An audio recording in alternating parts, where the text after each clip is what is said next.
ang enjoy. This may be your last Christmas. Ano po, silingon sila? Si Elon Musk no niya, why na ko election? There will be no more election in America. But silingon. Si last Trump gid. Last gid nga presidente si Trump. Ano election ka Amerika sa 28 2028? ng November mo? 6 years sa ila mo? 6 years? 4 years. Ha? 6 years. Oo, sa ila ya, 4 years. Every 4 years? 4 years, 3 years sa ila. So, considering no sa tanan nga what is happening, no, mga current events, kung tanawon talig, gid lang kag aton iano sa Bible, amo na gid yan nagakatabo, no? I do believe that panahon na ito, 2026, mas matindi mangyayari. Mas matindi, mas maraming considering sang program, sang gobyerno. Hindi tayo exempted ha sa Pilipinas when it comes to digitalization. This 2026, our central bank fast-tracking sa pag-shift sang aton nga monetary system, no? Financial system from cash, from piso to digital piso. So, di na madali nila. Even ang kongresta is sponsoring mga ibang mga congressman nga mga kurap nga mga buhaya, no, is sponsoring laws, no, nga mapagtibay ang gamit na sang digital currency. Okay? Digital currency. And ang hindi maganda diyan, ang maganda na side sabi nila is that mas madali, no?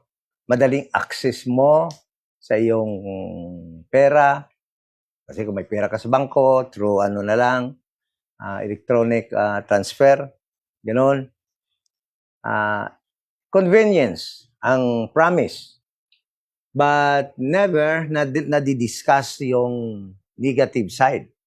Na pagka ang gobyerno ay may nakitang mali sa'yo, pwede nilang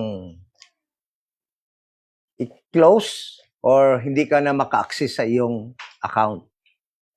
Okay? Access denied. Kumbaga, pagka lagay doon, access denied. Okay?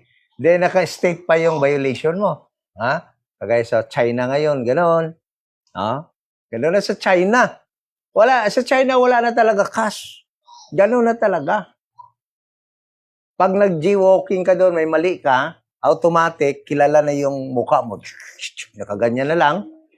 No? Ang mukha mo, kilala ka kung sino ka, pila edad mo, ganyan, saan ka nakatira. Alam na alam yun kagad ng China authority.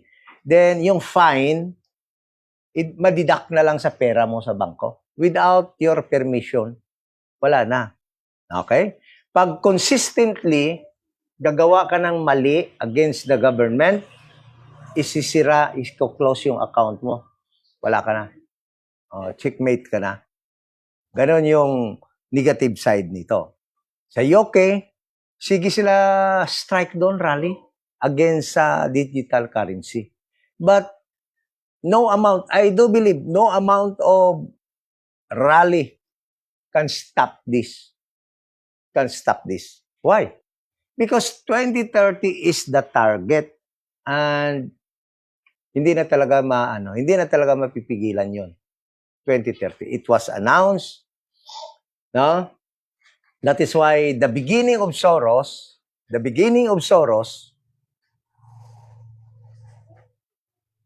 sabi ng iba, nag-start na nung October. Hindi pa ako naniwala diyan. Bakit?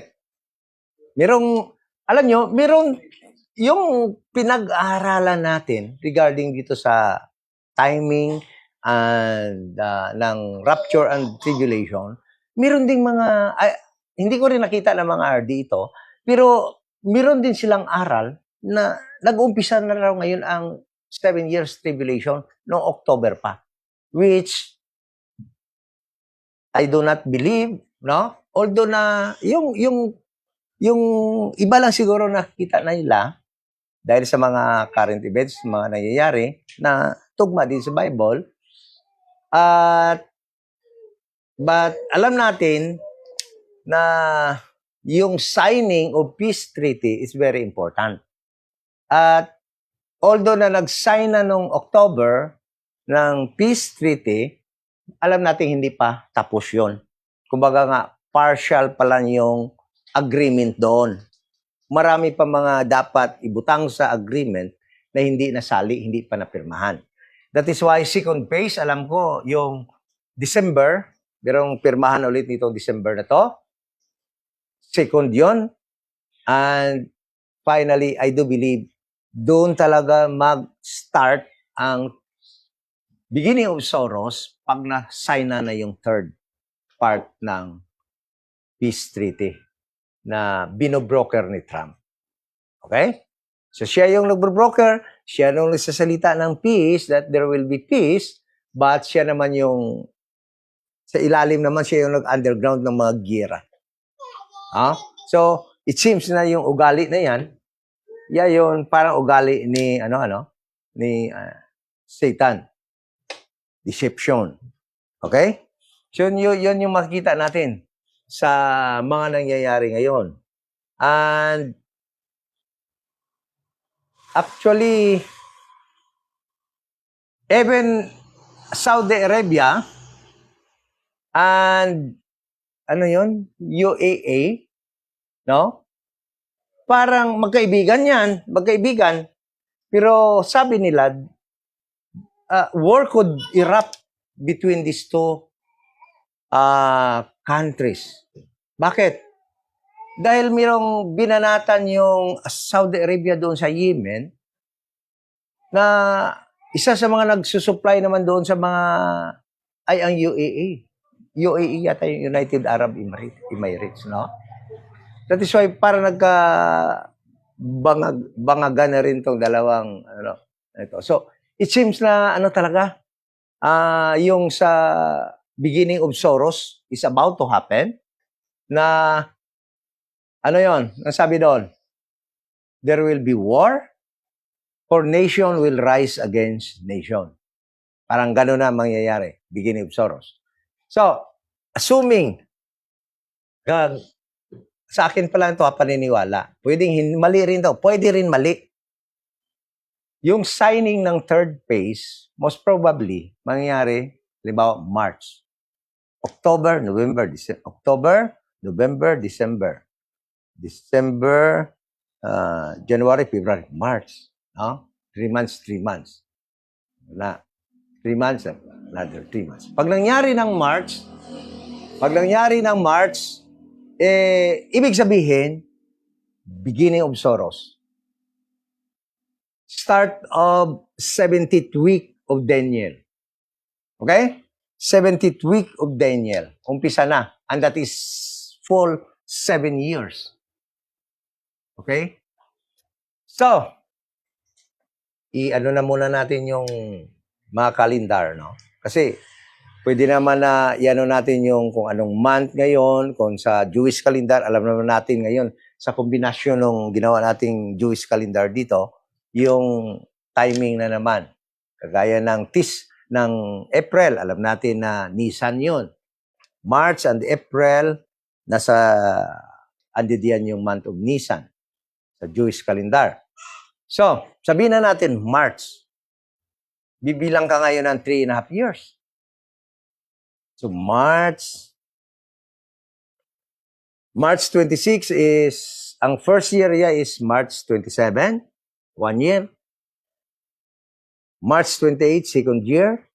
March 2029, third year. So, 3 years pa lang yun. So, para magiging 3.5 years, makumplito ang beginning of sorrows na 3.5 years, ay magbibilang ka ngayon ng April, May, June, July, August, September.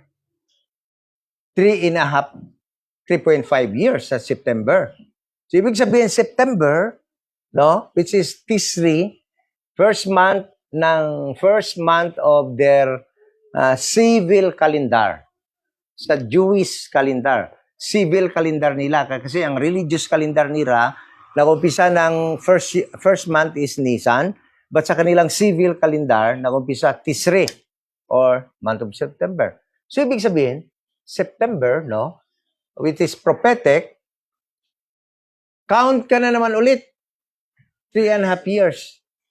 Okay? 3.5 years naman para makumplito ang 70th week of Daniel. At ang 3.5 years na yon na last is called tribulation period or the pouring of God's wrath. Okay? Yun. Kung titingnan mo, alam mo, nakikita ko yung hirap na dadanasin natin. Sakaling walang rapture pag-umpisa ng March. Napakahirap yan, yung 3.5 years na yan. Mahirap yan. Kaya tinawag yan beginning of sorrows. Umpisa ng kalisod. Why kalisod? Because akala mo, kahit mapera ka niyan, mahirap. Akala nitong mga mayayaman na to, okay ang magiging lagay nila. Mahirap. Mahirapan din sila. So, dahil nga ang aim ng this government na to, that everybody will be even. Pantay-pantay. Yan yung ano nila. Everybody don't have property, don't have tawag nito, pwede ka nga walang trabaho eh. Kasi mga AI na trabaho, robot na. Okay? Then, kumbaga nga, you are useless in that government. So, kung magtrabaho ka, tamang-tama lang. Hindi ka na pwedeng yumaman. Hindi ka na pwedeng, kagaya nitong panahon nga, ganito ngayon. Napakahirap ng kalagayan na yan. So, plus implementation of digital ID, 2026, pakiramdaman nyo yan. Dito sa atin, mag-uumpisa na yan. Digitalization. Bawat isa dapat may ID. Takan niya daan ko magawa mo siya ng cellphone, no? Pares na, ano cellphone, takan ko. Tama lang na sa akong makatalaw lang ko na mga no? Pero mo na. So, pag digitalization na ID, tingin ko. Kasi, kung wala kang digital ID, hindi ka na talaga makabili dyan sa supermarket. Hindi ka na makabili kahit sa market. Dahil yung cash, i-abolish na. Kaya dapat bilisan na ni Robin yung niya na isunugin na yung mga 1,000 para wala na pera yung mga magnanakaw. Kasi hindi naman nila ma-deposit yun eh. No? So, yun mangyari. Wala ng pera. So, kagaya ako, kung ayaw ko magpa-digital ID, hindi na ako makabili. Kaya, buti na lang kung magpa-digital ID si Brad Arnold, sabihin ko, Brad, sakupa lang ko na. Ariyo? May ari ko di, bayluhil lang ni bugas, may isda ko di, bayluhil bugas, wala barter. Pwede pa na. So, pero gaano katagal na pwede yun? Gaano katagal na pwede yan? Gano'n na ang hirap nun. But ibig sabihin, kung wala kang digital ID, ayaw mo, that is why most of the people, although nga ang mga taga-UK nagre-resist, ang dami ng nagrarally, million ang nagrarally, but pag na-implement na yan, wala na yan, talagang magkukomply na yan. Tayo nga na nakaintindi na that is system of Antichrist. Sabi nga ng Bible kahit na yung mga saved na members of the Church of Peter, the very elect, kung hindi nga daw i-shorten, madideceive din sila. Dahil nga hirap na hirap eh. Wala kang makain, wala kang mano, may baby ka, paano na lang? Oh, hindi ka makabili. Yun. But this 3.5 years, una-una na beginning of sorrow, maluwang-luwang pa. Mahirap na, pero maluwang-luwang pa lang. Hindi pa tribulation, beginning of sorrow pa lang. Kumbaga nga, may galaw ka pa. At naniwala ako talagang malakas yung paniniwala ko. Tayo na mga believers, members of the church, the body of Christ, will be here in this beginning of sorrow. Kung totoo yun, na before the 70th week of Daniel mag-uumpisa, ibig sabihin wala na tayo dito. Pag third signing ng peace treaty, dahil ang peace treaty, pag na fully sign na, yung mga contracts dyan, mga kontrata dyan, ibig sabihin start na yun ng 70th week, 7 years ni Daniel. Ibig sabihin, kung totoo yan, na dyan yung rapture, alam niyo, tuwang-tuwa ako. Tuwang-tuwa ako. Sabihin ko, ipagsisigawan ko, mali ito yung natuturo ko. Bakit? Ako rin gusto na dyan eh. Yung rapture. Para hindi na tayo dadaan pa dyan sa beginning of sorrows na yan. Okay? But the problem is, there's no such thing. Promise from God that will be taken up to heaven before the beginning of sorrows mag-umpisa. Wala. Walang-wala talaga. Why? Dahil yung mga paniniwala natin na pre-trib, mid-trib, pre-trib, mid-trib, ito, pre-trib. Okay? Mid-trib. Ito, mid-trib.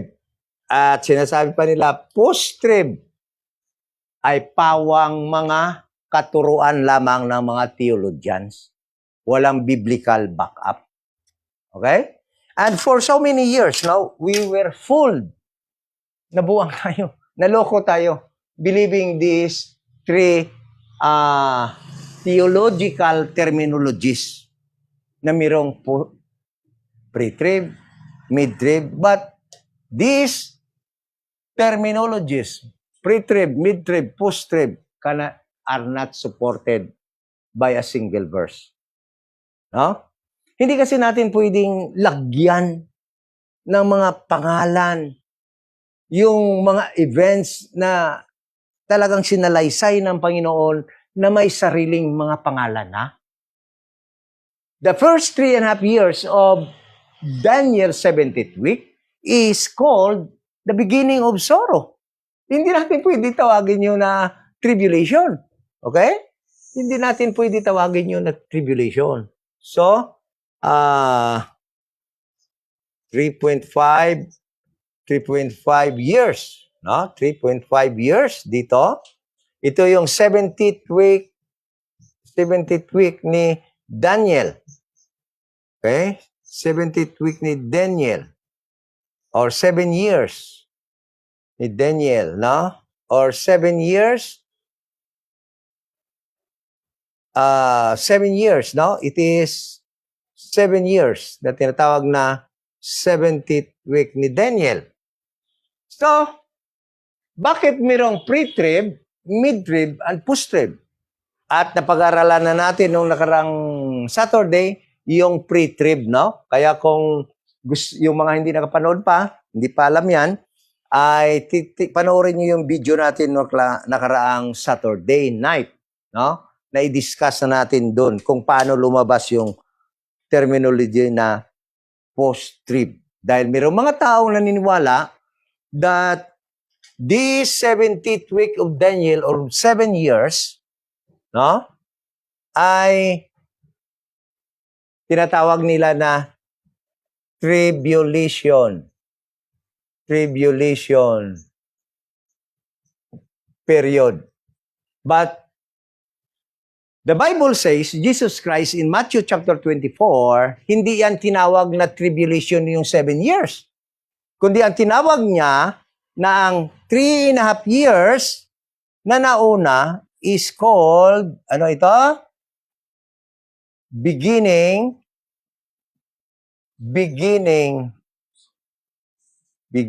of Soros. Muna, yan ang tawag ni Jesus Christ. Soros. So the problem, kaya nagkaroon ng tawag na 7 years tribulation dahil sa mga theologians na tinawag itong tribulation period. So, ibig sabihin, there is no such thing as 7 years tribulation. Okay? But there is what we call 3 from here, no? From here, from the middle, or 3.5 years, until here is 3.5 years. 3.5 years, no? Yan yung tinawag ni Jesus Christ na Great Tribulation or Tribulation. Great Tribulation. Yan. Yan yung tinawag ni Jesus Christ. So, theologians don't have the right or to call these 3.5 years tribulation period. Hindi nila pwedeng palitan yung nilagay ni Jesus Christ na pangalan diyan, na beginning of sorrows, at gawin nila ng tribulation. Sino sila? Wala silang karapatan na baguhin kung ano yung nilagay ni Jesus Christ na title diyan. Beginning of sorrows is beginning of sorrows, and it cannot be called tribulation. 3.5 years, the last 3.5 years of the 70th week of Daniel is called by Jesus Christ Great Tribulation or Tribulation. Yan yung pagkatawag niya. Matthew 24, 21, and 29, verse 29. Yan yung tawag niya, Great Tribulation. At sa 29, tinawag niyang Tribulation. Ay hindi natin pwedeng palitan din yan ng ibang pangalan. Okay? Sino ang gumawa ng ganong pangalan? Na tribulation yung 7 years? The theologians. Bakit sila nagkaganon? Because of their not understanding of biblical truths, no? Sa pag-aaral nila kung ano itong 70th week of Daniel. Okay? So karon, titingnan natin. And because they are not rightly dividing the Word of God. So, ang pag-aralan natin ngayon is this. Okay? Titingnan natin yung mga verses. Yung mga verses, no? Na nagtulod or nagtulak dito sa mga taong naniniwala, na mga theologians, naniniwala na there is what we call this mid-tribulation rapture. Okay? Rapture kasi yung pinag-usapan dito eh.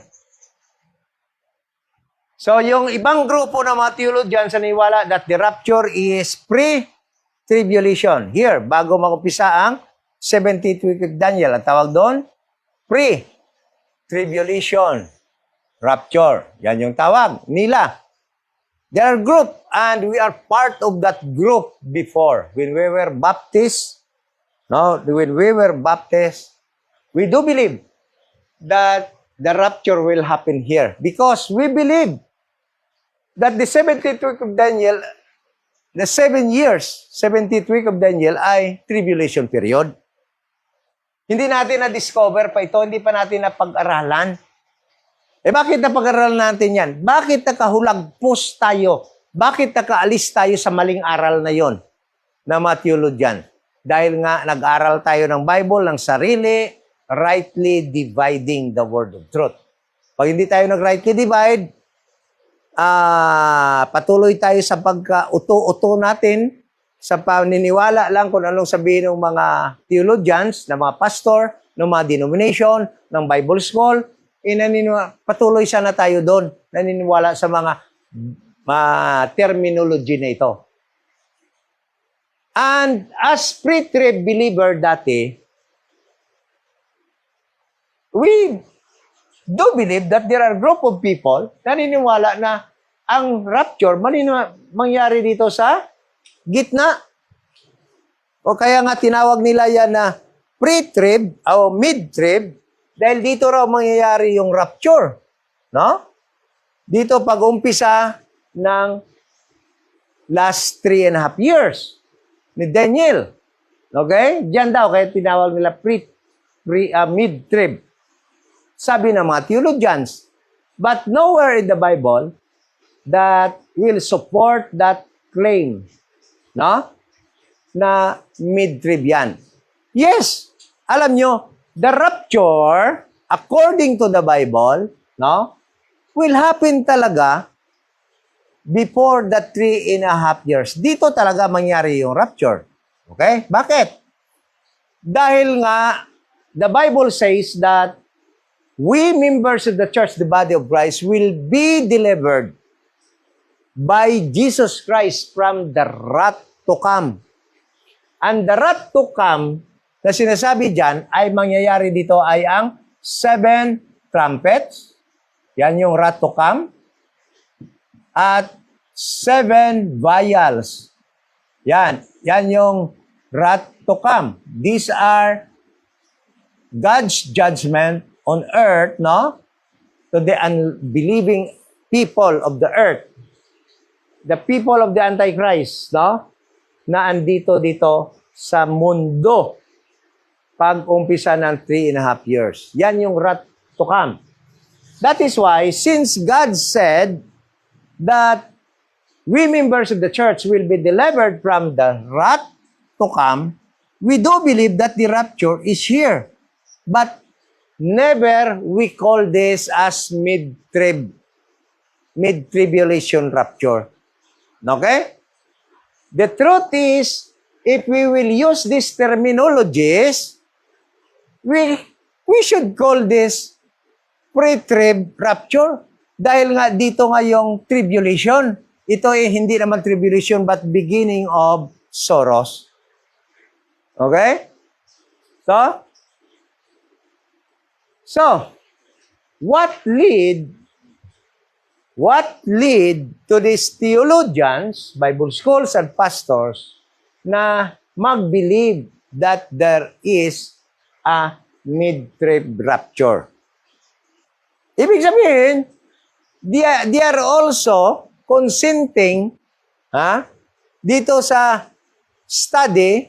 Ibig sabihin, itong naniniwala dito sa post-trib, naniniwala sa mid-trib, naniniwala sa pre-trib, naniniwala silang lahat that the 70th week of Daniel ay yung tribulation period.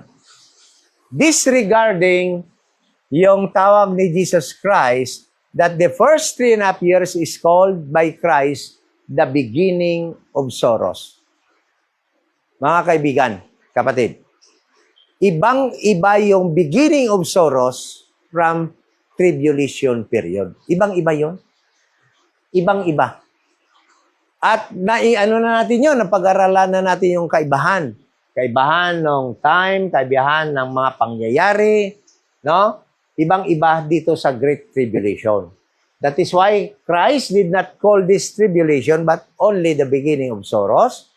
Dahil yung mga pangyayari dito, yung mga magaganap dito ay malayong malayo compared sa 7 trumpets and 7 vials, which are called by God, God's wrath.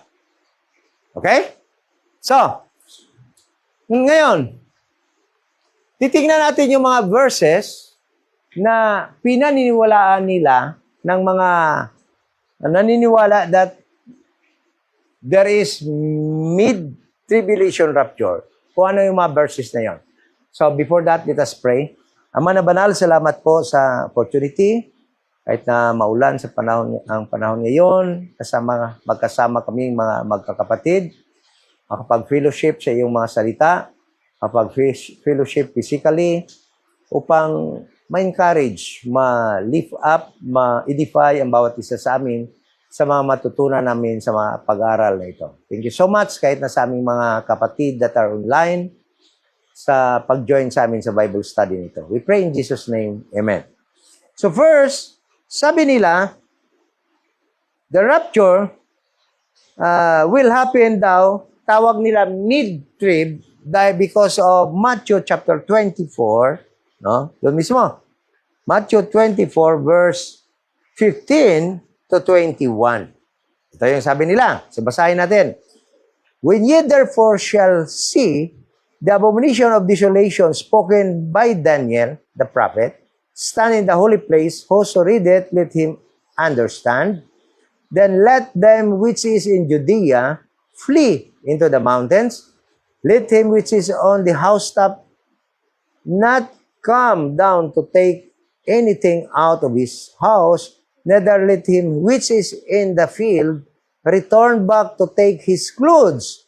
And woe unto them that are with child, unto them that give suck in those days. But pray ye that your flight, ito yung pinaniwala nila, yung flight daw dito is taken up to heaven, be not in winter, neither in the Sabbath day. For then shall be great tribulation, such as was not since the beginning of the world in this time, no, nor ever shall be.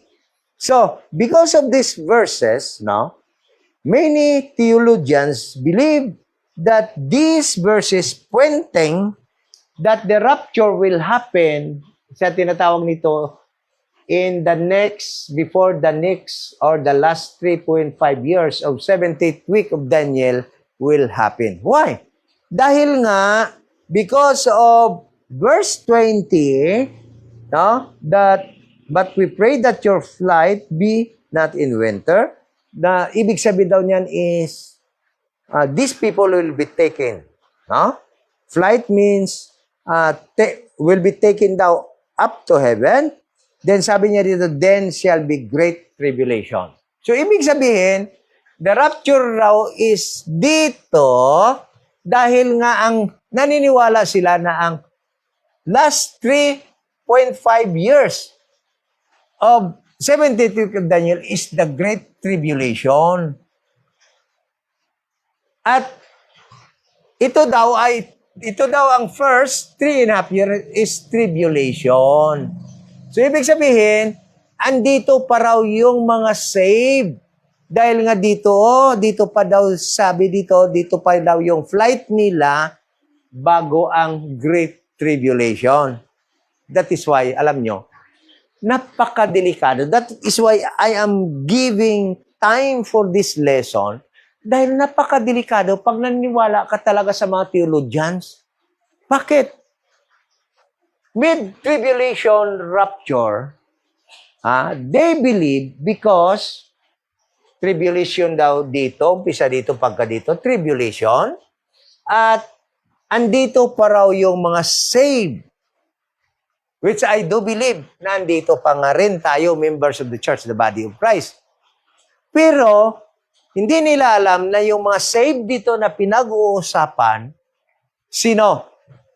Yung mga Hudiyo that are saved or believe that mga Messianic Jew na nagbi-believe that Jesus Christ is their Messiah na andito pa dito sa beginning of sorrows. Sila yung sinasabihan dito na your flight, pray that your flight should not be on winter. Sila yung pinagsabihan dito at hindi sila rapture dito, kundi sinasabihan silang tumakbo na kayo. Seek refuge, find a place that will give safety on you. Ayan yung instruction dito. At alam nyo kung saan sila dito pupunta? Itong mga dito, hindi pupunta sa langit. The people, the earthly people of God, no?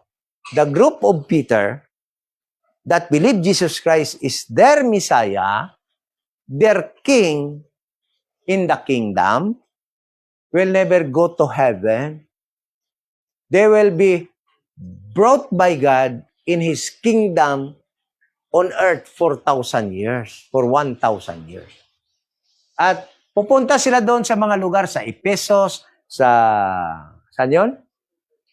The 7 churches in Revelation. Sila yun.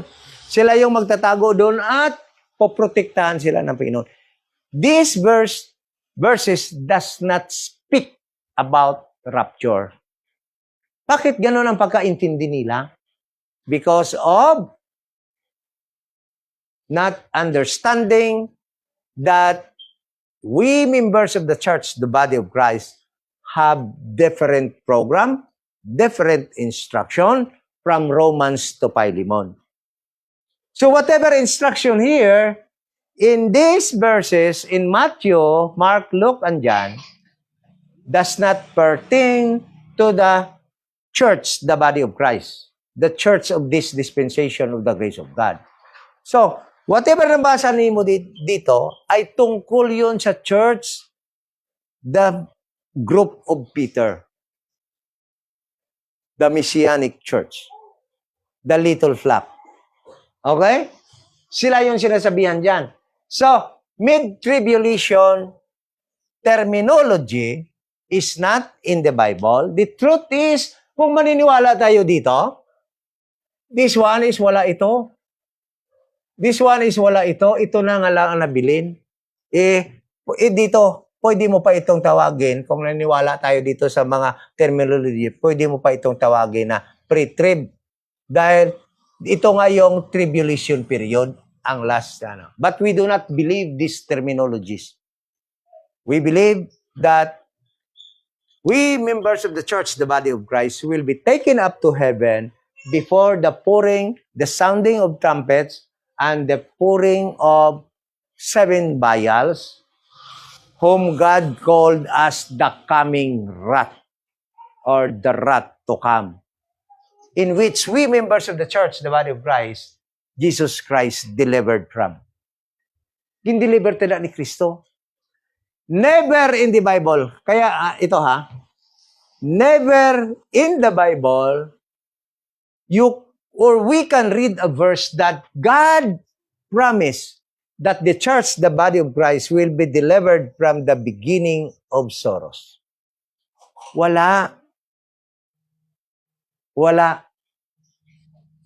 Kasi kung dito yan, dapat ang tawag dyan is God. Kaya tingnan mo, napakaliwanag talaga ng Panginoon eh. Nung sinabi niyang i-deliver tayo sa wrath to come, hindi niya tinawag yun na mid-tribulation rapture. Anong tawag niya doon? Deliverance from wrath to come. We cannot change by our own terminology, kagaya ng ginagawa ng mga theologians na yan, kung anong tinawag ni Jesus Christ dyan. Sabi ng Bible, sabi ni Jesus Christ, gin-deliver niya tayo from wrath to come. Yun lang. Huwag na nating ilito ang mga tao ng itong mga terminology na ito na mid-trib, pre-trib, mid-trib, post-trib. Napakadali lang maintindihan. Kung susundin lang natin ang salita ng Panginoon, it is very clear that the rapture will happen before the 3.5 years, last year of the 70th week of Daniel, because wrath of God will happen after the Antichrist will enter into the temple and demand worship from the Jewish people. Dito. Alam nyo, pag ang Antichrist pumasok sa temple, in this last 3.5 years, alam nyo kung kanino siya mag-demand worship? Sa mga Hudiyo doon sa Israel. Doon sa temple kasi siya papasok sa Israel eh. Eh mga Gentile ba, pupunta ba doon at mag-worship doon sa kanya? Hindi. Ang issue sa 7 years of na tinatawag nila na tribulation is not about the Gentiles. It's all about the Jewish people worshiping their king and Messiah. That is why it is called Jacob's trouble. Jacob's trouble, titingnan mo, sabi dito, when ye therefore shall see the desolation, the abomination of desolation, the Antichrist. Pag nakita nyo na si Antichrist, sabi niya, spoken of Daniel, the prophet, stand in the holy place. Pag tumayo na si Antichrist, no? Si Antichrist, nagtumayo na siya dito sa holy place called the temple. Sabi dito, yan ang panahon na tumakbo na sila, mag-seek refuge, find safety. Why? Because there will be great tribulation na mangyayari. Alam nyo, yung great tribulation na yan, intended for Israel. Jacob's trouble. Kumbaga nga mga Gentiles, ano na lang to? Casualties of war. Anong tawag dyan? Tama ba yung term ko? Ha? Kung mga nadalasa. Because Gentiles, this moment of time, wala talaga. God is no longer dealing the Gentiles. They are considered at this moment of time as dogs. Maligtas na yung Gentiles dito, kailangan proselyte or mag-ano sa Israel. Wala na to, proselyting dahil nga tatakbo-takbo na nga sila eh. Tayo naman, ang mga Gentiles naman na hindi nasama sa rapture nito, talagang busy. How to live, how to earn a living, how to find food. At this moment of time, ay talagang napakahirap na. Napakahirap na. Kung hindi ka nasama sa rapture. So, yan yung mga verses na ginagamit nila, which is not actually intended for the church, the body of Christ. 1 Corinthians 15:51, 52. Ito pa yung mga ginagamit nila. Meron talagang mid-tribulation. 1 Corinthians 15, 51, and 52. Sabi dito, behold, I show you a mystery. We shall not all sleep, but we shall all be changed. In a moment, in the twinkling of an eye, at the last trump, for the trumpet shall sound, and the dead shall be raised incorruptible, and we shall be changed. Itong verses na ito, napakalayo ng pagkaintindi nila. Kasi meron daw last trump. So, kaya nga dito daw yung rapture, kasi sa last trump daw, sa last trump ng 7 trumpets, sa last ng 7 trumpets, mangyari. Kaya dito daw, yung mid-trib daw. Dahil dyan daw mangyayari sa last trump. Sa last trumpet ng 7 trumpets na yan.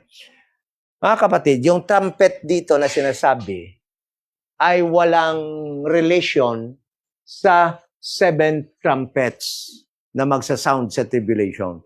These are the wraths of God. The vials are wrath of God. So, walang kaugnayan ito doon sa sinasabi dito sa 1 Corinthians 51, 1 Corinthians 15 verse 52. Yung trumpet dito na sinasabi dito ni Jesus Christ, no, ay yung trumpet that will sound in 1 Thessalonians chapter 4 verse 16. Ito yung trumpet na yan. So there will be sounding of trumpet during the awakening of the church, the body of Christ, who are sleeping, who are dead in Christ, na natutulog ngayon, waiting for the rapture. Okay? So, by the time it will sound, sabi dito, for the Lord himself shall descend from heaven with a shout, with the voice of the archangel, and with the trump of God. So, there will be a trump of God, not the 7 trumpets, no? That will sound, no? During that rapture of the church, the body of Christ. Merong sounding of trumpet, not sounding of trumpets na wrath of God. This trumpet na magsasound sa rapture is the trumpet called trump of God. Okay? Trump of God. Ibig sabihin, there will be many soundings. No? But at the last trump, sabi dito, at the last trump, sabi dito sa 1 Corinthians, no? At the last trump, our bodies will what? Change. Speaking of the pag-wear natin ng ating bagong katawan doon sa heaven. Sabi dito, verse 52, in a moment, in the twinkling of an eye, at the last trump, for the trump shall sound, and the dead shall be raised incorruptible. So, ibig sabihin, there will be sounding of trumpet during the rapture, but hindi itong trumpet na ito na last trump na tinutukoy nila na dito daw ang rapture, mid-trib daw, dahil sa last daw, sa ika-7 raw. Kasi 7 trumpets, yung last, ika-7 na trumpet, dyan daw yung rapture. No, hindi ang last trump dito sa 1 Corinthians 15 verse 52, ang tinutukoy doon ay yung trump of God that will sound sa 1 Corinthians, sa 1 Thessalonians 4:16, that will awaken those who are sleeping or dead in Christ mula nung time ni Paul. Si Paul ang unang na-save sa Church of the Body of Christ at si Paul ngayon natutulog, waiting for the trumpet to sound. And at the last trump, lahat ng natutulog, dead in Christ, na member of the church, the body of Christ, will be raised and will be brought to heaven by way of corporate rapture and will receive or will change their body. There will be a change of bodies in heaven. Bibigyan tayo doon ng body, celestial body or heavenly body na piniprepare sa atin doon sa heaven. Yan yung ibig sabihin ng 1 Corinthians 15, verse 51 to 52. Hindi yung tumutukoy sa ang last trump dyan. Hindi tumutukoy sa 7 trumpet. Okay? Those are the verses. So, ibig sabihin yung mga ginagamit nila na verses to support mid-trib actually are wrong. No? Revelation 11:15 to 18. Revelation, isa pa ito sa mga ginagamit nila. Revelation 11:15 to 18. Sabi dito, and the 7th angel sounded. Yun na nga. Ang ika-7 daw na angel sounded ng, ano yung sound niya dito? Tingnan natin ha. And the 7th angel sounded, and there were great voices in heaven saying, the kingdoms of this world are become the kingdoms of... Yun daw. Pag sound daw ng 7 trumpet, dahil alam natin, pag sound ng 7 trumpet, ika-7 na trumpeta, dito na yan na part banda. Dito na yan. Pag buhos din ng vial, dito na rin yan na part. 7th vial, 7th trumpet, dito na yan. Kaya sabi nga dyan, pag tunog ng 7th trumpet, halos simultaneous to pangyayari. Una lang na isulat ni John ito. Akala natin sunod-sunod yan. But the truth is simultaneous ang pangyayari nito. The pouring of the sounding of 7 trumpets will occur during the last 3.5 years. The pouring of vials will occur during the last 3.5 years. Halos simultaneous. Kaya sabi diyan, pag sound na ika-7 trumpet, sabi niya, the kingdom of this world has become the kingdom of my Lord. Dahil at the time, Christ about to go down to return to earth, to claim and establish His kingdom on earth. Okay, sabi niya, but sa kanila, yun pala daw yung rapture. Ganon. Sabi dito, and the 4, verse 16, and the 4 and 20 elders which sat before God in their sets fell upon their faces and worship God, saying, We give thee thanks, O Lord God Almighty, which art and was and art to come, because thou hast taken to thee thy great power, and he has reigned. Yun. Magdi-reign na raw si Jesus Christ. Not understanding that ang pag-reign dito speaks of His return after the 7 years tribulation. And sabi niya dito, verse 18, And the nations were angry, and thy wrath is come, and the time of the dead that they should be judged, and thou should this give reward unto thy servants, the prophets, unto the saints, and them that fear thy name, and small and great, and should destroy them which destroy the earth. It speaks of His return, not of the rapture. Again, that verses na ginagamit nila to support mid-tribulation rapture is wrong. No? Revelation 7:9. Ito. Revelation 7, verse 9 to 14. Sabi dito, After this I behold, and lo, a great multitude which no man could number, of all nations and kindreds, people and tongues, stood before the throne, and before the Lamb, clothed with white robes and palms in their hands. Ito daw. Patunay daw na great ang rapture is dito dahil nga nakita itong mga saved na ito, no? Na ando doon sa harapan ng trono ng Panginoon. Verse 10, And cried with a loud voice, saying, Salvation to our God, which sitteth upon the throne, and unto the Lamb. And all the angels stood around about the throne, and about the elders and the four beasts, and fell before the throne on their faces, and worshiped God, saying, Amen, blessing and glory and wisdom and thanksgiving, honor and power and might be unto our God forever and ever. Okay? Yun daw yung mga verses na ginagamit nila to support mid-trib rapture.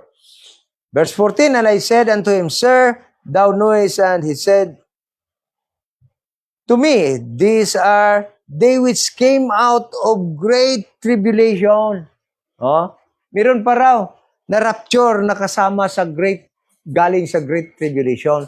Kaya nanawala sila ng rapture will happen dito dahil meron pa raw na saved na rapture na dadala sa heaven during great tribulation. Okay, is that correct? No. The truth is that the sin that was seen by John at this moment of time, no, are showing or pinapakita sa kanya yung mga taong masave na magwo-worship kay Jesus Christ. Kasi lahat ng masave sa prophetic program ng Panginoon will be at the front of Jesus Christ when He established His kingdom on earth. So, ang nakita dito na throne is trono ni Jesus Christ when He was already sitting on His throne in His earthly kingdom. At yun lahat ng mga saved na yon na nakadamit na mga puti, sila yung mga na-saved doon sa tribulation, na ando doon sa trono. Okay? Sila yung lumabas doon sa tribulation, na-saved sa tribulation. Okay? Well, hindi sa langit itong scenery na ito, na pinapanood nila. Ha? Nakita ni John while he was in heaven, right at the time, nakikita niya yung pangyayari dito sa earth. The things that are happening on earth, yan yung pinapakita kay John. Okay? While he was in heaven, in the spirit. He was looking at the earth, watching what was transpiring on earth during the time.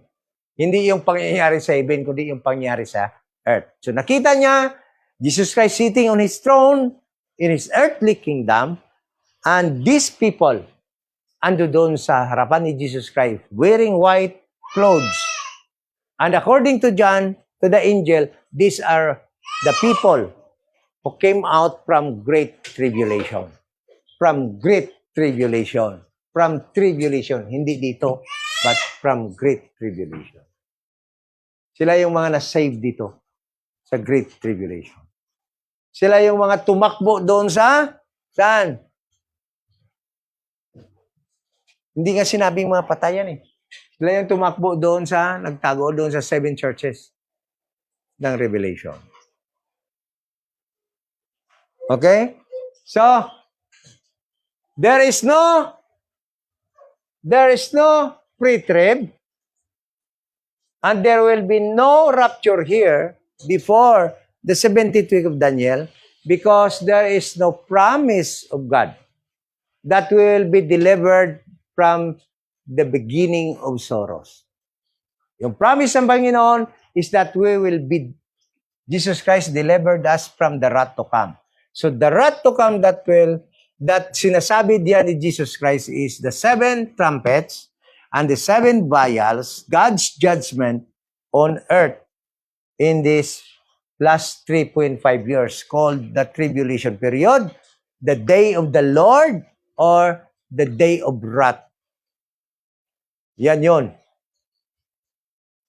So, the truth is, the rapture, I do believe that the rapture is here because the wrath of God is here, will happen here. So, we will not be here when the wrath of God will be sounded. The trumpet and the vials, we will not be here because we are delivered from the wrath of God. So, since it will happen here, no, after the Antichrist will enter the temple, meaning the rapture will be here. And we do not call it mid-trib because tribulation is here. Here is beginning of sorrows. We call this God's deliverance of His people, the church, the body of Christ, from wrath to come. We do not call that mid-trib rapture. Yun ang sabi ko, kung maniwala tayo dito sa pre-trib, mid-trib, at post-trib, ibig sabihin, pwedeng tawagin natin to na pre-tribulation rapture. Dito mangyari. But since we do not believe these concocted terminologies by the theologians, we call this rapture. We call this rapture before the wrath will be implemented. We do not call this pre-trib rapture because sabi ko na nga, yan ay mga theological terminologies lamang na maraming napapatalang or maraming mga na-loko or maraming na mislead sa mga doktrinang napakaraming mga terminologies ang mga theologians na to na nilagay sa Bible na hindi naman tinawag ni Christ. We cannot add something na wala sa Bible. We are not permitted. We are not allowed. We are not authorized to give names or title which Christ already named. Pinangalanan niya na yan ni Christ eh. Huwag na natin baguhin. Nung tinawag niya yan beginning of sorrows, huwag natin baguhin. Tinawag niya itong Great Tribulation or Tribulation, huwag na natin baguhin. 3.5 years, 3.5 years. Yan ang nag-compose ng 70th week of Daniel. Okay? So, napag-aralan natin yung mid-trib, post-trib, next Saturday. Tingnan natin yung mga verses nila na pinaniwalaan na meron daw post-tribulation rapture or pagkatapos ng tribulation. Ibig sabihin, meron daw rapture dito. Pagkatapos, si Christ nga papunta rin rito, dadalhin pa doon siya. Ano ba naman yan? Dito kasi mga theologians na ito, no? Palagpat lang blau. Para lang may maitudlo, maggawa ng Bible school at manloko ng mga tao. Ang pinaka huli lang naman, mangunguliktan ng tithe. Yun lang talaga. Ang purpose niyan, gagawa ng doctrine, gagawa ng denomination, mangunguliktan ng tithe, mangunguliktan ng pera. Yun lang talaga naman ang pinaka purpose nito mga corrupt na to. Hindi nalalayo to sa mga tao sa Congress. Ito yung mga pastors na to. Walang kaibahan to sa mga tao sa Congress. Mga buhaya din. Okay? So let's close in prayer. Any question? Tanong? Siguraduhin nyo lang ha. Siguraduhin nyo lang na wala na kayo rito. Nawala na kayo rito pag-start ng Antichrist na pumasok sa temple. Pag andito pa kayo, ibig sabihin yan, pag nakita niyo pa ang Antichrist, ibig sabihin yan, ibig sabihin, kaso wala naman tayo takbuhan ang Gentile. No place to hide talaga yung Gentile. Sila na mga believers, ng mga Hudiyo, Messianic Jew, ay may lugar sila na patatakbuhan. At doon sila magtatago sa 7 churches. Padalhan sila ng angel, kada lugar na punta nila, may angel yan na magproprotect sa kanila. Sabi ng mga pastor, kami yan. Lakas ng loob. Sila daw yan. Tingnan natin kung kaya yung power ng Antichrist. Habulin ito kasi habulin ito sila ng Antichrist. Tinatawag nga Jacob's Trouble. Kaya nga pinapatakbo na sila. Talagang ipipersecute itong mga taong to. Kaya lagyan ng angel so that powerful yung magproprotect sa kanila. Hindi basta-basta yung magproprotect sa kanila. Hindi lang basta tao. Kasi kung tao lang, wala talagang kaya-kakayanan. Okay? Kaya Bante? Pabantayan kaya Bante? Wala na.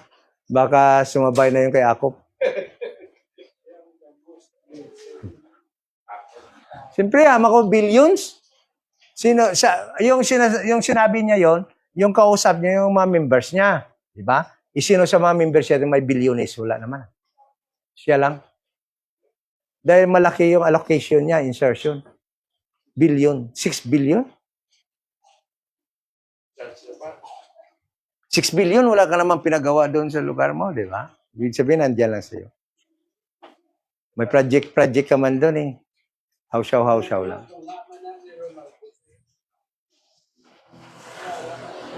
Base, siguro party-party lang sila. Sa galaway, kung mag-compute sa kwarta nila mo, compute ko, damon yung kwarta kita, grabe, wala tayo. Di bali, siling ko, hindi man tayo nangawat, pre sila. Hindi man tayo nangawat, pre sila. So, question?